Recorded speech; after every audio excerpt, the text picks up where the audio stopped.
Hello അസ്സാം വലൈക്കും.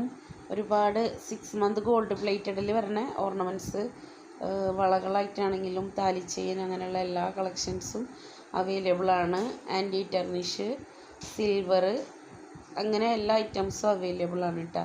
ഹോൾസെയിലും റീറ്റെയിലും ഉണ്ട്. അതുപോലെ തന്നെ സൂഫി മോതിരങ്ങൾ,